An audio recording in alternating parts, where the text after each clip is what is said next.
Time will tell how the new wooden shoes. Wow, Mom got us a Chia Pet. How's it look? Is it drank what I drank in space? Tang. They told us these 1970s trends were embarrassing, ugly, even dangerous. So why did they quietly become the soul of a generation? What if the things we mocked the most were the ones that made us feel alive? If you were a kid growing up in the 1970s, chances are you flipped open a comic book and saw an ad that changed your life. There it was, an entire family of smiling underwater creatures waving from their little castle, promising endless fun for just a few dollars and a few weeks of waiting. Sea monkeys were basically the internet before the internet. They gave you hope, imagination, and a reason to check the mailbox every single day. The only problem? They were just brine shrimp. Tiny twitching specks in a plastic tank that barely moved and definitely did not throw underwater parties or wear crowns. The heartbreak hit hard, but still, something happened. Maybe it was the anticipation, or maybe it was the feeling that you were in on a secret world only kids understood. Once you got over the initial disappointment, you started caring. You watched those specks like they were your own fishy children. You fed them. You read the instructions like a sacred scroll. And eventually, sea monkeys weren't a scam anymore. They were a rite of passage, something you had to experience to get.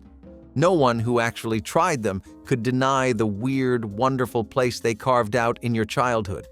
A lie, yes, but one we all wanted to believe in. They looked ridiculous. That is what adults said anyway. Bright rainbow stripes that screamed attention, weird plastic clips, and a design straight out of some alien costume party.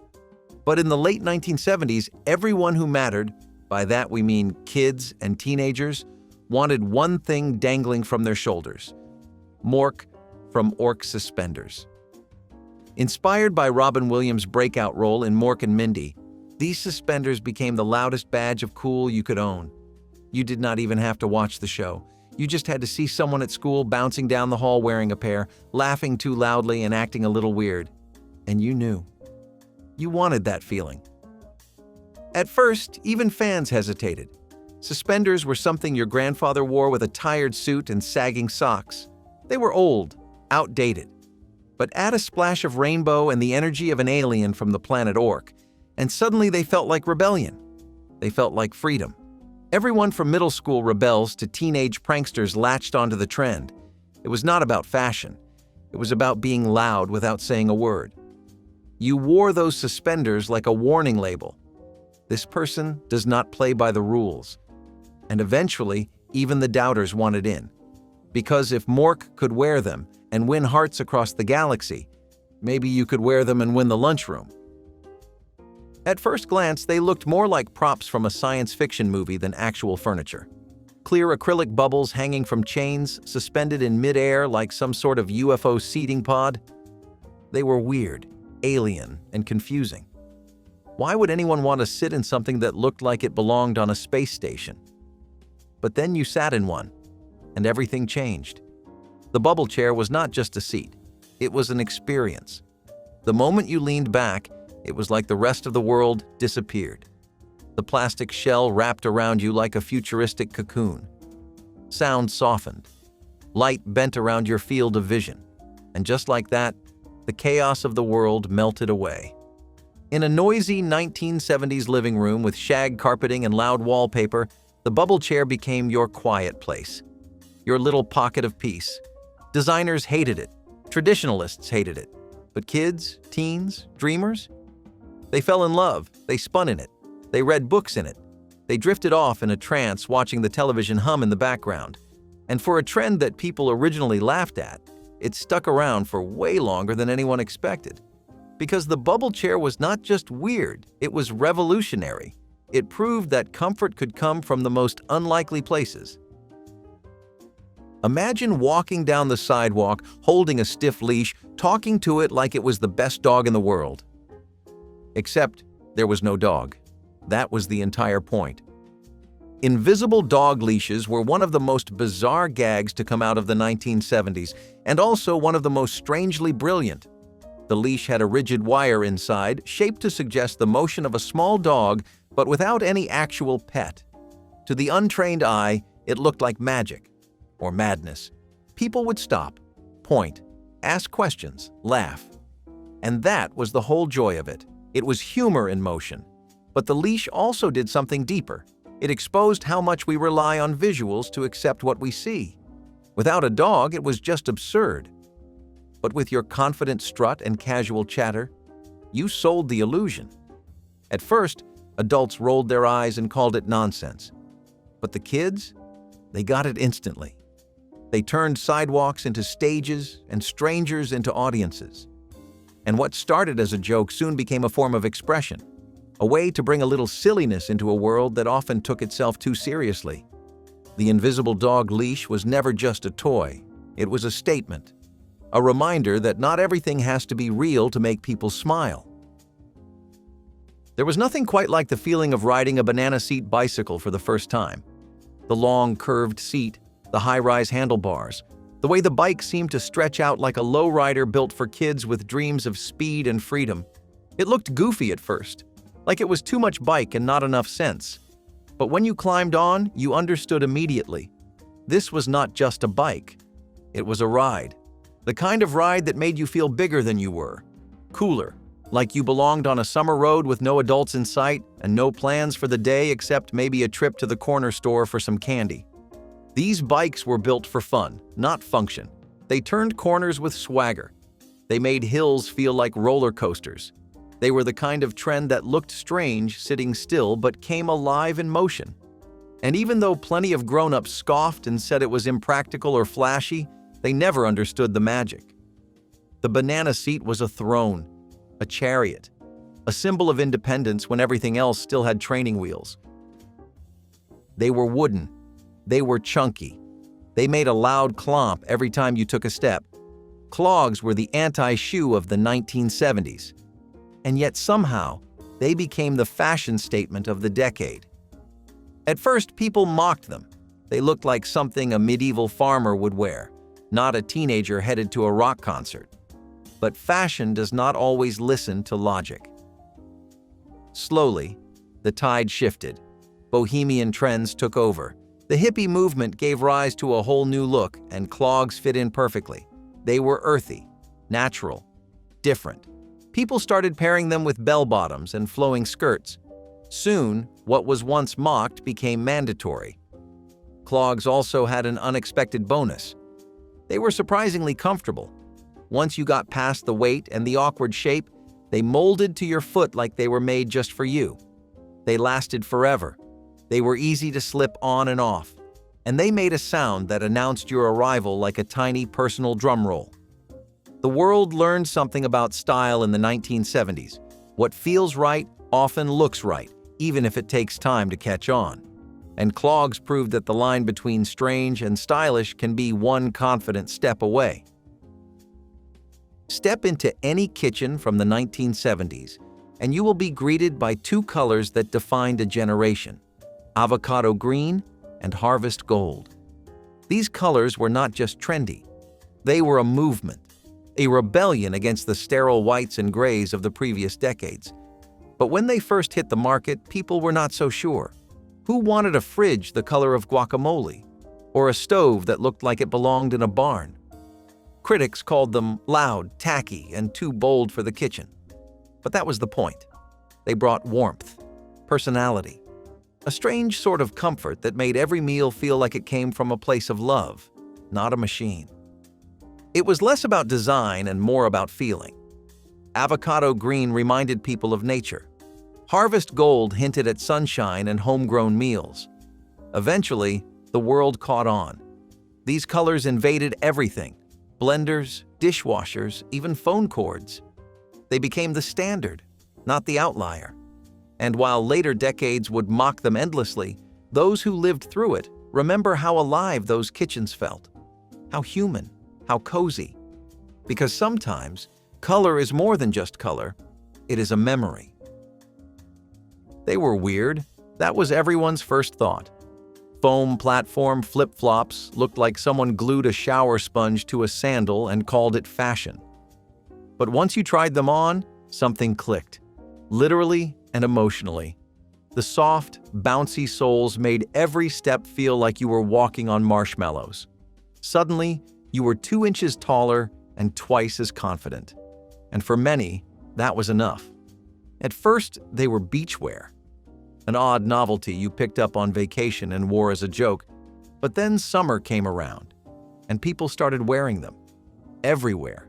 To school, to the mall, to concerts, the foam base had just enough squish to feel like rebellion, just enough weird to make you stand out. And that mattered. Everyone wanted to be taller without looking like they tried. Everyone wanted comfort without giving up edge. These flip-flops were not exactly safe. They wobbled, they tipped, they tripped you up sometimes. But that was part of the charm. They were unstable in all the ways the 1970s were: loud, strange, somehow graceful. And if you managed to master the art of walking in them, you earned more than height, you earned style points. They were tight, they were shiny, they looked like you had been shrink-wrapped in liquid metal. Disco pants were not made for comfort, they were made for movement. But before they became the uniform of every dance floor in America, they were met with raised eyebrows and uncomfortable fidgeting. Spandex blends were still new. People did not know what to make of fabric that hugged every curve and shimmered under strobe lights. But when disco fever swept through the 1970s, something changed.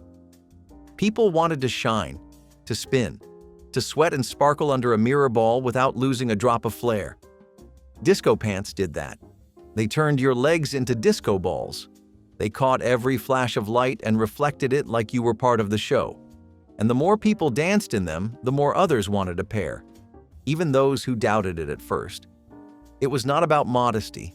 It was about motion, about stepping into a world where glamour and groove collided.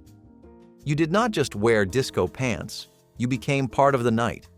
And for one moment, every person in the room was watching you. That is a kind of magic you do not forget. Latch hook kits showed up under Christmas trees and on craft store shelves all across the country. They looked boring at first.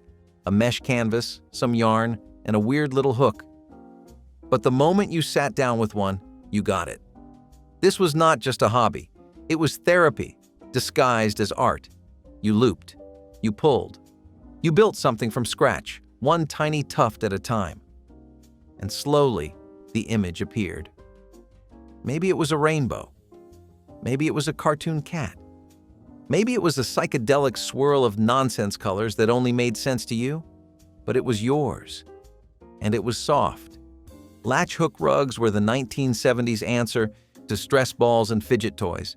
They gave your hands something to do while your mind wandered, while the television buzzed in the background, while the world outside felt chaotic and overwhelming. Not everyone appreciated them. Some called them tacky, pointless. But that was never the point. The point was the quiet joy of making something that served no real purpose, except to comfort you. And in a decade full of noise, that comfort meant everything. One photograph changed everything: a red swimsuit, a dazzling smile, and a cascade of golden feathered hair that seemed to defy gravity and define an era. Farrah Fawcett's hair was not just a hairstyle, it was a cultural shift. At first, people thought it was too big, too styled, too much. But they stared. They clipped the photo. They brought it into salons like it was sacred scripture. Suddenly, every woman wanted that hair, and every man noticed it. It was soft but powerful, controlled chaos. It flipped and flowed like waves caught in the wind. It made regular hair look flat and forgotten. And the beauty of it? You did not have to be Farrah to wear it. You just had to have a blow dryer, a round brush, and the patience of a saint. Because those layers, that volume, it took work. But it was worth it. Girls stood in their bathrooms for hours trying to master the flip. Mothers tried it. Daughters perfected it.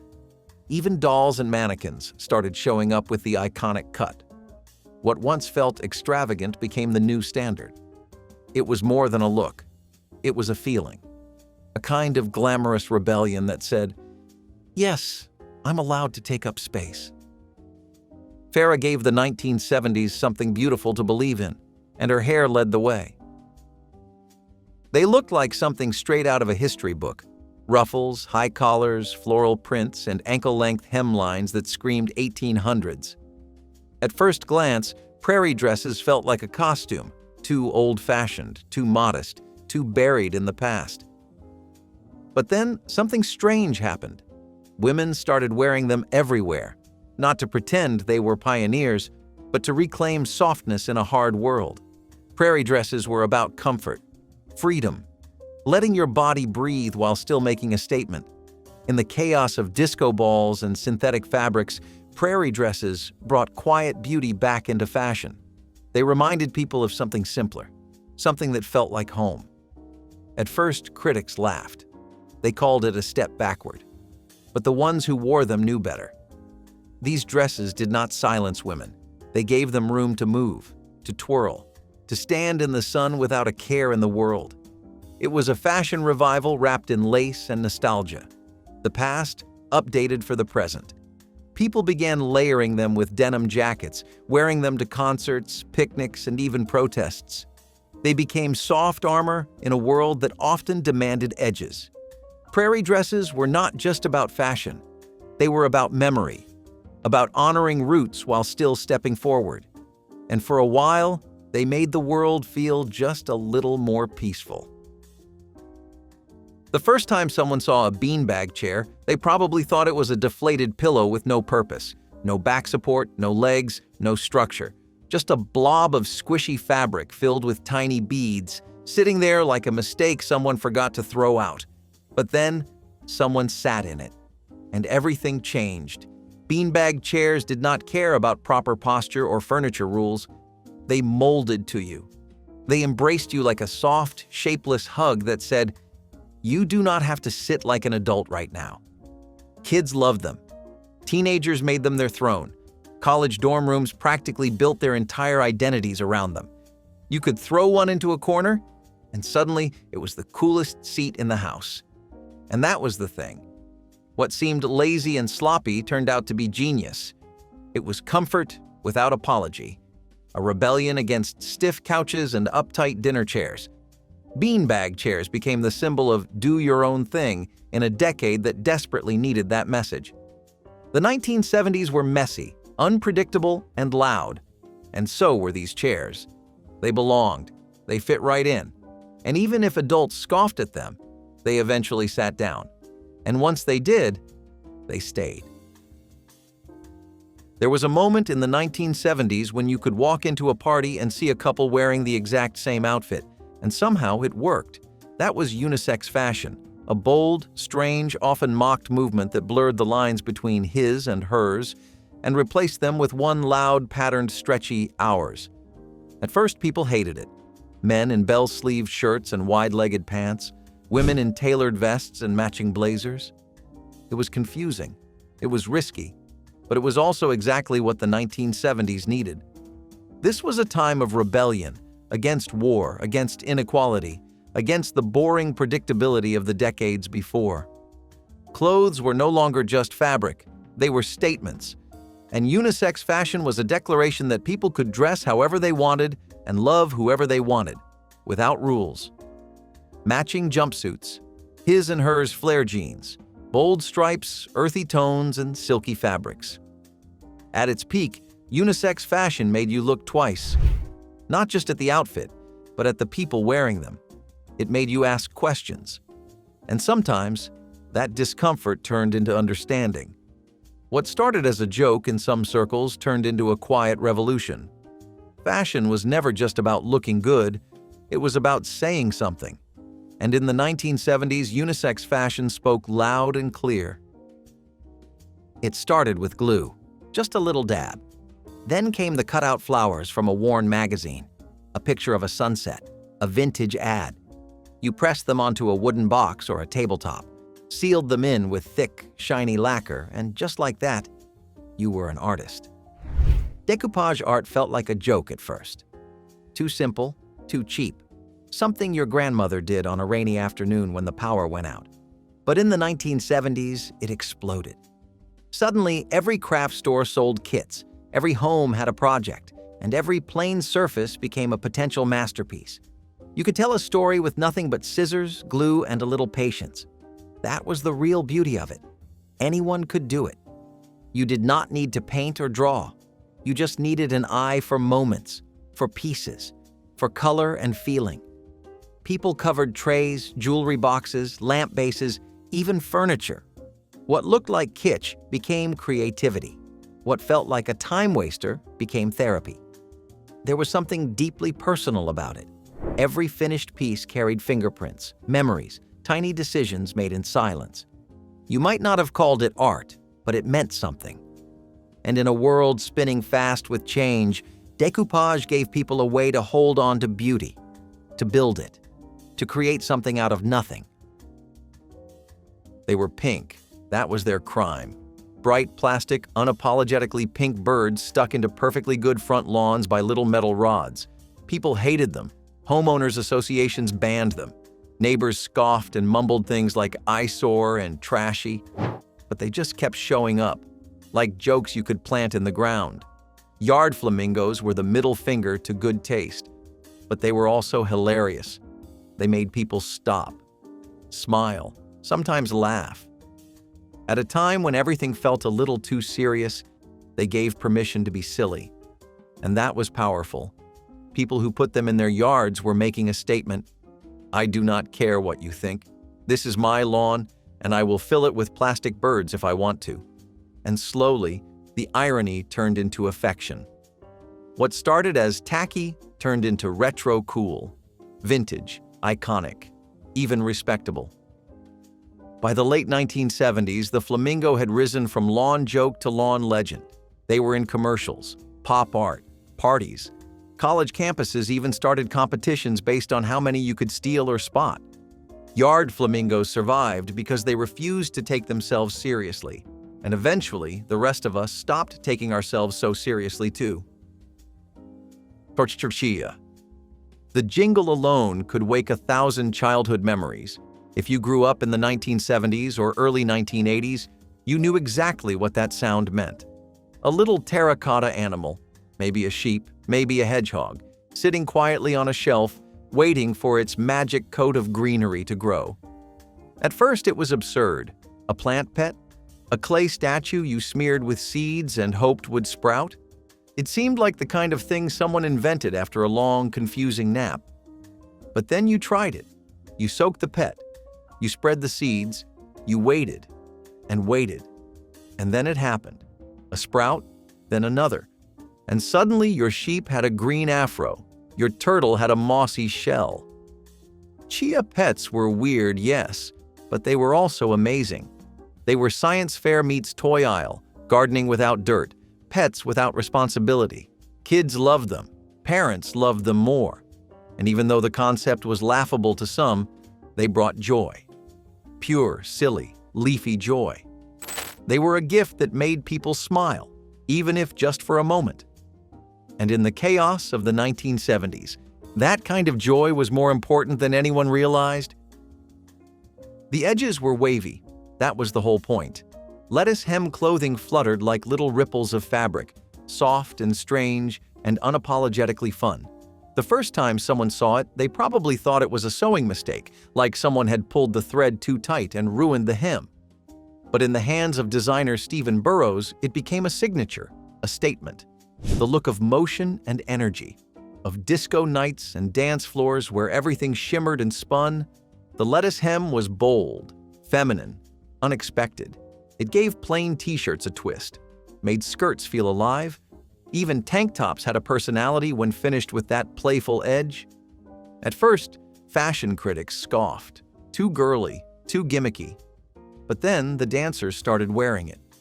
The club crowd, the youth who wanted their clothes to move with them, not against them. And the lettuce hem caught on like wildfire. What started as a fringe detail became a full-on trend. Everyone wanted that flutter, that flair. It turned simple outfits into something exciting, something different, something that made people look twice. In a decade ruled by self-expression, the lettuce hem whispered, "I came to twirl," and twirl it did. Chains, zippers, straps that went nowhere and buckles that made no sense. Bondage pants were chaos in fabric form. They started in the punk scene, born from rebellion, frustration, and a need to be seen. At first, they terrified people. Too aggressive, too strange, too much. They looked like something a villain would wear in a dystopian movie. But that was the point. They were not meant to blend in. They were armor, attitude, a middle finger stitched into black fabric. The pants were tight, heavy. They clanked when you walked and sagged in strange places. But for the ones who wore them, they felt right. Like truth, like power, like finally having something to wear that matched the noise in your head. Parents hated them. Schools banned them. Stores locked them behind counters. But the trend only grew. Because once you put them on, you understood. These pants were not about fashion. They were about identity. And for the kids who felt like outsiders, that mattered more than anything else. Bondage pants took pain and turned it into style. They made rebellion wearable. And in the process, they gave a generation something to hold on to. They were short, shockingly short. Hot pants barely qualified as clothing, and for a while, that was the entire controversy. They arrived in a blaze of nylon and glitter and left jaws on the floor. At first, everyone hated them. Parents, teachers, even some fashion editors. Too suggestive, too loud, too much skin. But then something strange happened. People tried them on, and they did not just feel sexy, they felt free. Hot pants were not just about showing off your legs. They were about showing up, claiming space, owning your body in a way that had been denied for decades. Women wore them to dance, to perform, to make statements. They wore them on magazine covers, at protests, and even into politics. What started as scandal became empowerment. And soon, everyone was getting in on it. Even men. The fabric stretched, the colors exploded, and the message stayed the same. I am here. Look at me. Not because I need your approval, but because I finally stopped asking for it. Hot pants were not just fashion. They were fire. And once they caught on, there was no going back. At first, it tasted like science fiction. Powdered orange drink in a tin mixed with tap water and sold as the stuff astronauts drank in space. It sounded too artificial to be real, too bright, too sweet, too weird. Tang felt like something you were tricked into drinking at a sleepover. But then breakfast happened, and another, and another, and suddenly Tang was everywhere. It slid its way into lunchboxes, thermoses, and morning routines all across the country. It was quick, cheap, consistent. Kids loved it because it made them feel like they were part of the space race. Adults accepted it because it made mornings easier. And the truth was, after that initial skepticism, Tang just stuck. It was cold and sweet and packed a nostalgic punch even as it coated your tongue in that unmistakable citrus film. What started as a novelty became a staple, and even those who rolled their eyes at it in the beginning found themselves scooping out the powder and stirring it with quiet satisfaction. In a decade fueled by convenience and curiosity, Tang was the drink that promised both. It was a little fake, sure, but in the 1970s that was half the charm. They were jeans, technically, but Dittos pants were in a category of their own. Skin-tight, hip-hugging, and seam-free in the front, they were designed to show off every curve and contour. At first, people laughed. Too tight, too flashy, too obvious. But that was the entire point. These pants did not whisper. They screamed. Teenage girls in the 1970s slipped into Dittos and walked taller. Suddenly, the mirror was not so cruel. These pants made you feel like you were starring in your own music video, even if you were just headed to homeroom. They came in every color under the sun: rust orange, chocolate brown, powder blue. You could pair them with boots or sandals, peasant blouses or crop tops. And the more people stared, the more you loved them. Some parents said they were indecent. Schools banned them. But that only added to the appeal. If something made that many adults uncomfortable, it had to be doing something right. Dittos took denim and turned it into a power move. They were not just clothes. They were armor with a zipper. And the girls who wore them knew it.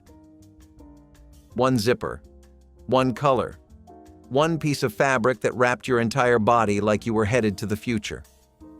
Jumpsuits felt like the clothing equivalent of a bold experiment. part uniform, part disco fantasy. At first, the look confused people. Too much of the same. No separation between top and bottom. What were you supposed to do when you had to go to the bathroom? But those who tried it knew better.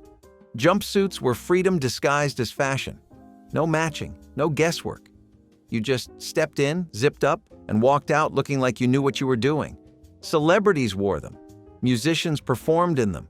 Regular people danced the night away in them. And the colors, bright reds, bold whites, electric blues, made sure you would never disappear into the crowd. Jumpsuits hugged in the right places and flowed in the others. They made a statement without saying a word. Eventually, even skeptics came around, because what seemed weird at first turned out to be perfect for a decade that was done with subtlety. Jumpsuits were the future, and for a while, the future looked really good. Tiana Shirts did not just shimmer, they shouted. Made from a synthetic fabric developed by DuPont, these silky button-downs clung to the body like a second skin and reflected light like a disco ball. At first, they were mocked. Too shiny, too synthetic, too much. But once the lights dimmed and the music started, Tiana Shirts came alive. They moved with you. They caught the beat. They turned every dance floor into a stage. You did not just wear a Tiana shirt. You performed in it. And yes, it stuck to your skin. Yes, it wrinkled in strange ways. But no one cared. Because under the lights of a nightclub, nothing else looked better. People who would never have touched polyester with a 10-foot pole suddenly had closets full of these electric, slippery tops. They became a symbol of the disco era, loud, confident, impossible to ignore. And for every person who said they were tacky, there were 10 more wearing one and loving every second of it. In a decade that celebrated self-expression, Tiana Shirts were a wearable spotlight. Before roll-on deodorant, staying fresh meant white chalky bars or weird powdery sprays that left your underarms feeling like sandpaper. Then came Ban, a sleek glass bottle with a ball at the top that felt like something from the future. At first, people hesitated. Rolling liquid onto your skin, letting it dry before getting dressed? It felt strange, slippery, like maybe it would not even work. But then it did, and it did it quietly, smoothly, without the telltale marks or awkward residue. Suddenly, everyone wanted that glide, the ritual of it, the satisfying swipe before heading out the door. Ban turned a basic hygiene step into something almost elegant. It was subtle, but it worked, and it stayed working. You could dance, you could work, you could run around in polyester shirts and not worry about disaster. For many, Ban was the first deodorant that felt like it belonged to them, not just their parents. It was modern, it was clean, and it never shouted, but always delivered. Asbestos ironing board pads were sold as the safe, high-tech solution for smooth shirts and crisp collars. Heat-resistant, durable, and perfect for avoiding scorched fabrics, they were hailed as a homemaker's dream. But underneath that calm surface, danger was woven right in. Each time you pressed your iron down, tiny asbestos fibers could rise up like invisible ghosts and float through the air, just waiting to be inhaled. Back then, asbestos was everywhere. Floor tiles, insulation, and yes, even the place where you laid your dress shirts. These ironing pads didn't just survive heat, they absorbed it, radiated it, and spread microscopic fibers every time they cracked or frayed. The scary part? No one knew. People used them for years, pressing garment after garment, slowly breathing in particles that would later be linked to serious illnesses. It was domestic life disguised as risk management. And there was no warning label, no raised eyebrow at the store. Some hazards were sweet, powdery, and sold right next to the gumdrops, like tiny, sugary sticks that made smoking look cool before you could even spell nicotine. They looked like nothing, a tiny slit in the back of the medicine cabinet, sometimes labeled, sometimes not. But mid-century homeowners knew exactly what it was for. Used razor blades. Back when razors were made of metal and designed to be replaced regularly, you could not toss them in the trash without risking someone's fingers. So you dropped them into the wall instead, one by one, forever.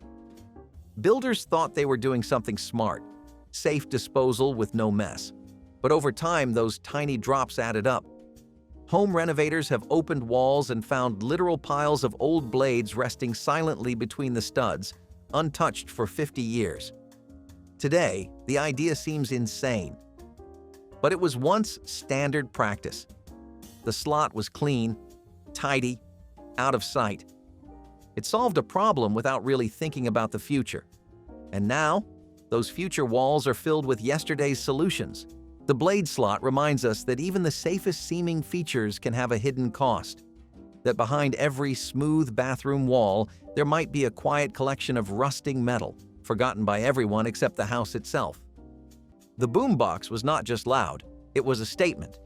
Carried on shoulders like a badge of pride, it turned sidewalks into dance floors and corners into concerts. You did not just listen to music, you shared it. The bigger the boombox, the bolder the sound, and the bolder the person holding it. In the 1980s, music finally broke free from bedrooms and car stereos. It went public. It went mobile. Hip-hop was rising, and the boombox was its battle cry. Beats spilled into city streets, block parties lit up entire neighborhoods, and break dancers spun on cardboard in the rhythm of rebellion. There was power in pressing play. It gave teenagers a voice, outsiders a spotlight, and artists an audience. But it was not all celebration. Noise complaints, curfews, police pushback. The boombox was controversial. Too loud, too urban, too new. Eventually, it faded into nostalgia as Walkmans took over, then CDs, then phones.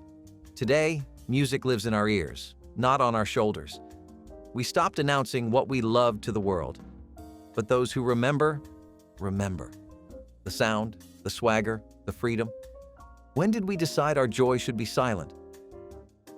By the power of Grayskull, you remember the rest. He-Man was not just a toy. He was a symbol of something bigger, fantasy, power, escape.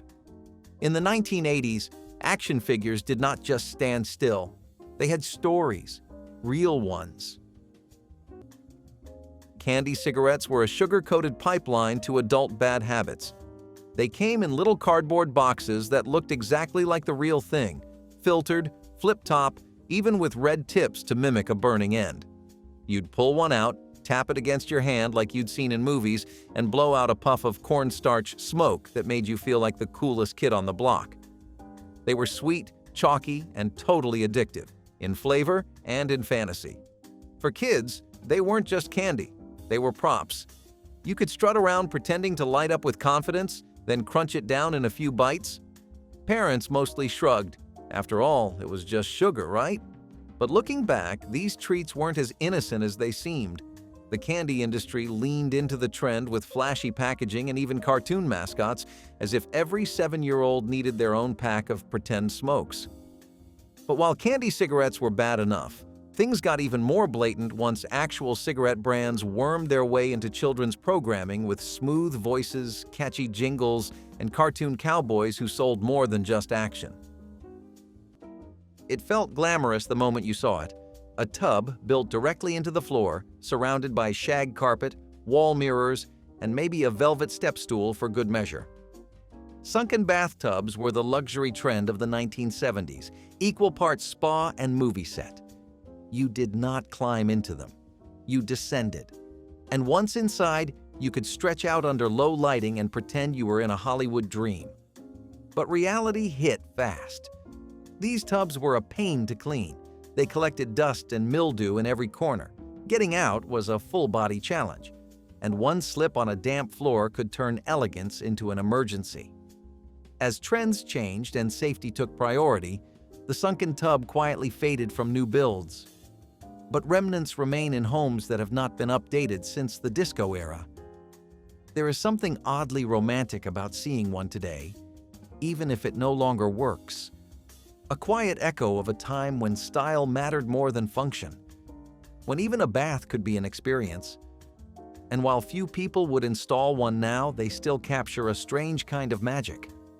A reminder that once, your tub was not just a necessity, it was a destination. Television antennas in the 1960s were a test of both engineering skill and sheer audacity. You'd climb up on the roof with a giant metal rod, twist it until the static cleared, and shout down to someone inside for feedback. A little to the left. No, now it's worse. Back the other way. It was like guiding a spaceship with zero safety precautions. Most of these antennas weren't grounded properly. That meant if lightning struck, and it did, it would travel straight through the antenna, down the roof, and into your home. More than one dad became an unexpected conductor trying to adjust the Sunday game signal mid-storm. Even without lightning, a fall from the roof was a very real danger. These weren't lightweight aluminum poles. They were heavy, sharp-edged contraptions bolted to chimneys or mounted precariously with hopes and prayers. Some families installed them with rope and ladders. Others just sent up the most agile family member. Signal boosts meant the difference between watching your favorite show and enduring snow-filled fuzz, so the risk seemed worth it. But what started as a harmless adjustment often turned into a near-death experience. And if you think the antenna was risky, just wait until you remember the glue that smelled so strong it knocked kids out before the models were even finished. It was small, square, and maddening. The Rubiks cube took over the 1980s like a brainy little virus, impossible to solve, harder to put down. Originally invented in Hungary in the 1970s, it exploded into the United States like intellectual wildfire. Every school desk had one, every locker, every coffee table, and everyone thought they could beat it until they tried. It was not just a toy, it was a statement, a challenge, a social flex. Can you solve it? Was the question of the year. And if you could, you were royalty. Kids timed themselves, adults pretended not to be frustrated, and puzzle competitions became legitimate televised events. There was something deeper going on too. It was the Cold War, the space race, the computer age, and the Rubik's Cube fit right in. Order from chaos, logic over emotion. It felt futuristic, clean, brilliant. Then, slowly, it vanished from center stage. Too hard, too humbling, too analog. But those colorful little squares still sit in drawers, waiting to remind us of the strange joy in solving something impossible. Sometimes you do not need a screen. You just need 6 sides and a little bit of patience. Metal playground slides in the 1960s were like miniature torture devices masquerading as fun. These shiny silver beasts soared high into the sky, baking in the sun until they were hot enough to leave grill marks on your thighs. You'd climb a narrow metal ladder with no handrails, reach the top and feel the wind for about 2 seconds before gravity yanked you down at warp speed. There were no rubber mats or padded landing zones waiting at the bottom, just raw asphalt, gravel, or the occasional patch of dried-out grass. If you managed to stay seated the whole way down without getting airborne, you still had to brace for the skid at the bottom. Knees scraped, elbows bruised, and sometimes you'd ricochet right off the edge. These slides were tall, fast, and totally unforgiving. But somehow, kids lined up for another turn like it was a rite of passage. Yet for all the bumps and burns, there was something iconic about those metal slides. They were a danger you could climb, conquer, and compare bruises over. And if that wasn't risky enough, even ironing your clothes came with a silent, deadly companion hiding beneath your shirts. There was a time when people smoked everywhere, in the car, at the dinner table, even in the bathroom. That is why so many mid-century homes had small ceramic ashtrays built right into the bathroom wall, usually next to the toilet or above the sink. They matched the tile, often set in pastel pink, mint, or baby blue, and they were not there by accident. The bathroom was one of the last quiet places in the house, and for many adults, it was a place to take a moment and take a puff. These ashtrays were permanent, glazed into the wall, designed to last. But as the health risks of smoking became impossible to ignore, these features quickly became awkward reminders of another time. People stopped using them. Some covered them with art. Others chipped them out entirely. Renovations wiped them away, but they left behind a story. A time when cigarettes were so common, even the bathroom made room for them. If you find one still in place today, it often draws a double take. Not because it is shocking, but because it is so easy to forget how normal it once was. The ashtray says nothing, but it remembers everything. Madonna was not asking for permission. She was taking space. Big space. Space no woman had dared occupy quite like that before. When Like a Virgin hit the airwaves, it was not just a pop song. It was a dare, a mirror, a cultural detonation. In the 1980s, Madonna redefined what a woman in music could be. She was sexual, smart, and unapologetically loud. Her fashion made people stare. Lace gloves, layered crucifixes, fishnet tights. Every girl in the mall tried to look like her. Every parent feared she would corrupt their daughters. But Madonna was not just style. She was a movement, feminine, brash, and powerful. She broke the rules because the rules were not made for her. She made pop music into protest. Every hit came with controversy, and every outfit carried a message. Over time, people forgot that Madonna was not always accepted. She fought her way into the spotlight, and in doing so, she lit the path for every female artist who followed. Today, when boldness feels choreographed, it is easy to forget when it was dangerous. Madonna made that danger feel like freedom. When did we decide women had to behave to be respected? Aurora slot cars were a must-have for every young speedster in the 1960s. The bright colors, snappy bodies, and twisting plastic tracks brought the thrill of racing right into the basement. You'd plug in the controller, slam the trigger, and watch your tiny car whip around the corners like it was chasing the Indy 500. But that thrill came with some unintended side effects. The motors inside those early models ran hot. Too hot. After a few laps, some would overheat and melt the chassis, leaving a smoking puddle where your prized vehicle once sat. Others sparked at random, shooting little arcs of electricity that looked cool, until they scorched your hand. And since the cars were often left plugged in for hours, the plastic casings warped, cracked, or fused with the tracks. Some even caught fire. Parents started noticing the smell first, that sharp, burnt plastic scent that lingered like a warning. Eventually, complaints piled up and multiple models were recalled. But for kids, those slot cars were irresistible. Speed came first, safety came second, or not at all. And if melting race cars weren't shocking enough, just wait until you remember what dads used to do on the roof with a metal rod during a thunderstorm. It started as a presidential preference, and before long, it took over the country's bathrooms. When First Lady Mamie Eisenhower made her love of pink public, homeowners everywhere followed suit. Entire bathrooms were swallowed in shades of rose, blush, salmon, and bubblegum. From floor tile to wall tile, sinks, bathtubs, even toilets, pink was not just accepted, it was expected. Builders leaned in, tile companies rolled out new shades, and the American bathroom blushed hard through the 1950s and into the early 1960s. These bathrooms felt cheerful, feminine, optimistic. Some called them Mamie Pink, others called them charming, but no one called them boring. Over time, though, the trend turned. Pink began to feel dated, kitsch, like a Barbie house that never grew up. Remodels wiped them away in beige waves. The pink tiles were smashed out with hammers, replaced by neutral tones and stainless steel. But now and then, you will find one untouched, a perfect pink palace that somehow survived the decades.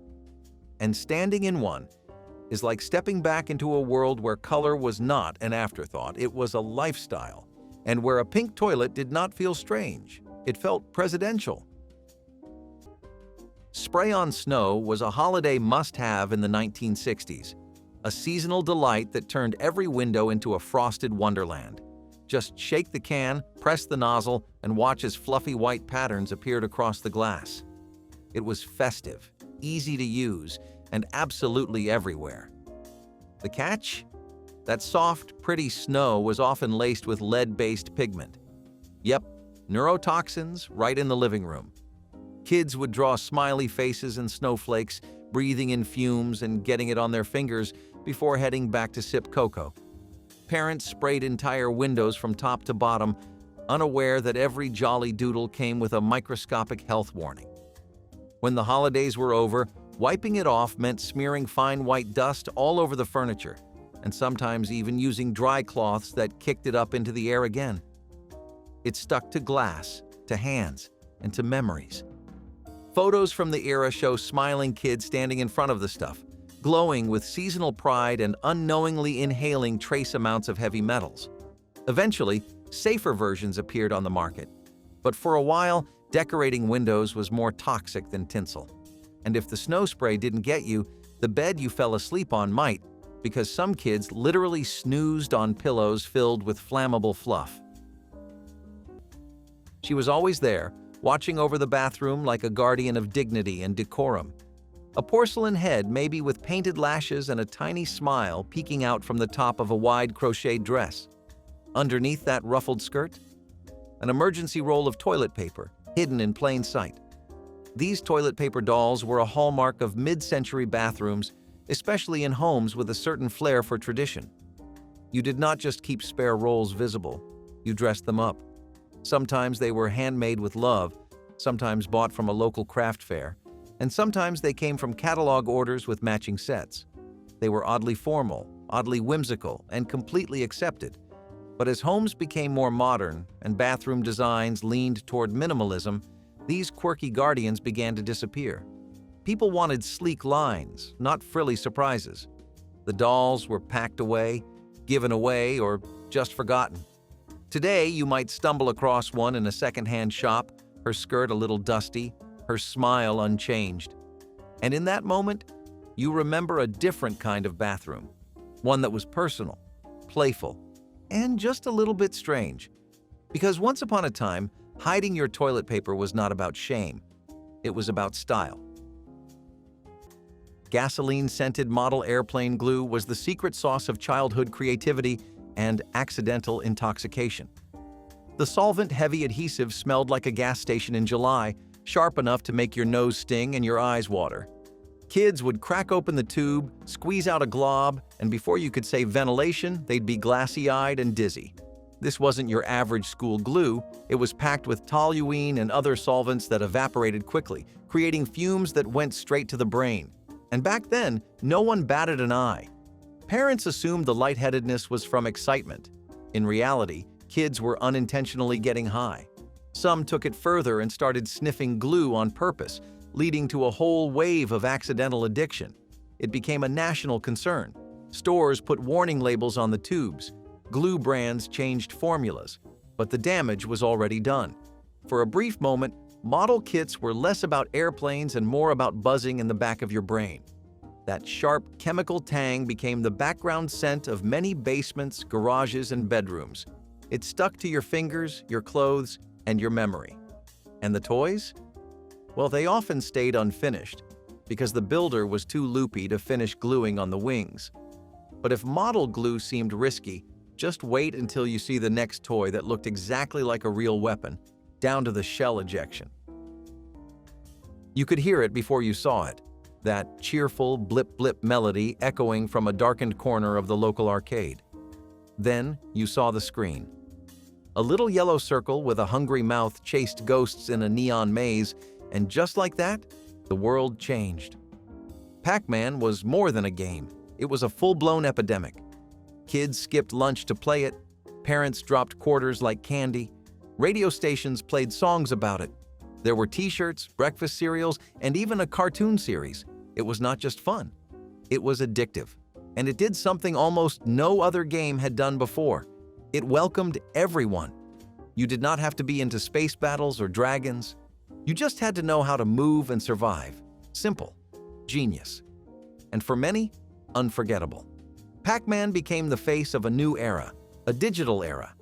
The 1980s were the first time video games truly felt like culture, and this chomping little pixel creature led the way.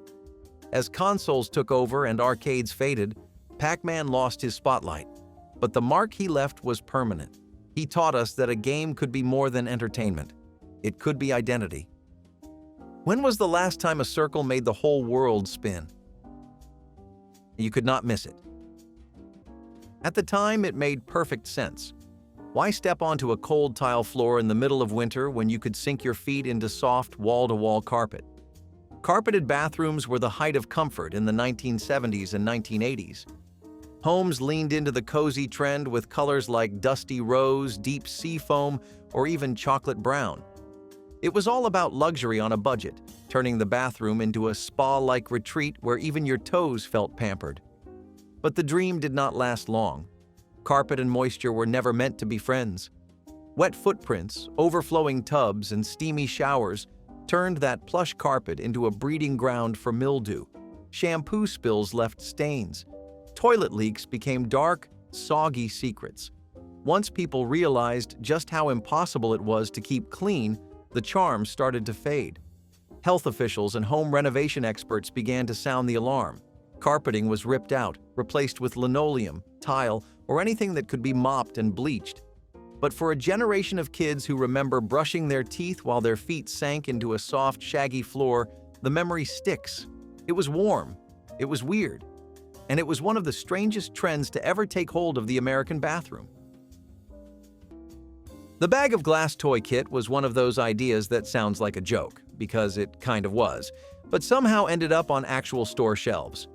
Inspired by a sketch from a comedy show, it became a bizarre reality thanks to novelty companies that took the joke way too far.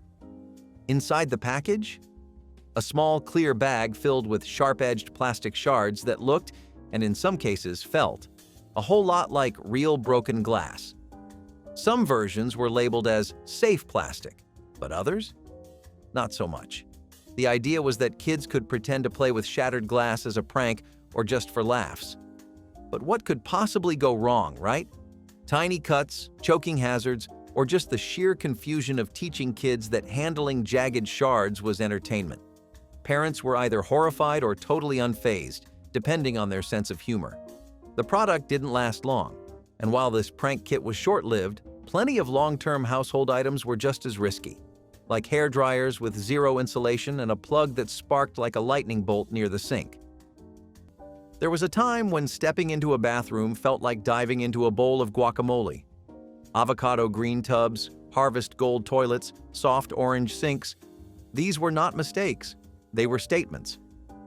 In the 1960s and 1970s, these earthy tones were considered warm, grounded, and refreshingly modern.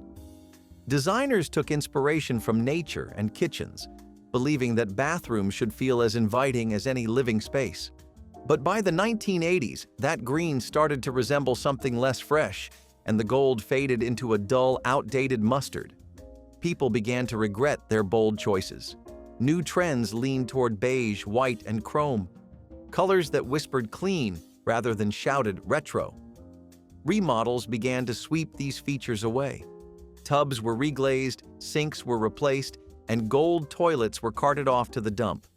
And yet, when someone today uncovers a perfectly preserved avocado bathroom, there is often a pause, a strange mix of laughter, admiration, and maybe even longing. These colors were part of a larger optimism, a time when people really believed they could color their homes into comfort. Love it or hate it, there was something fearless about a bathroom that looked like it belonged in a fruit salad. And that boldness is hard to forget. August 1st, 1981. The screen turned black, then bright. A rocket launched, and suddenly music was never the same again. Video Killed the Radio star echoed into living rooms across America, and MTV was born. But it did more than play music. It created a new kind of artist. Musicians were no longer just heard. They had to be seen, and not just seen, styled, staged, and sold like visual dreams. Madonna wore lace and crucifixes. Michael Jackson moonwalked into legend. And teenagers sat glued to their televisions like it was the only truth they had. This was the first time music had a face, and it changed everything. We did not just hear songs, we lived them. For a generation raised on radio, this felt like stepping into color for the first time. The music video era made icons out of mortals. It taught us that fashion could talk and that dance could sell a chorus better than a lyric ever could.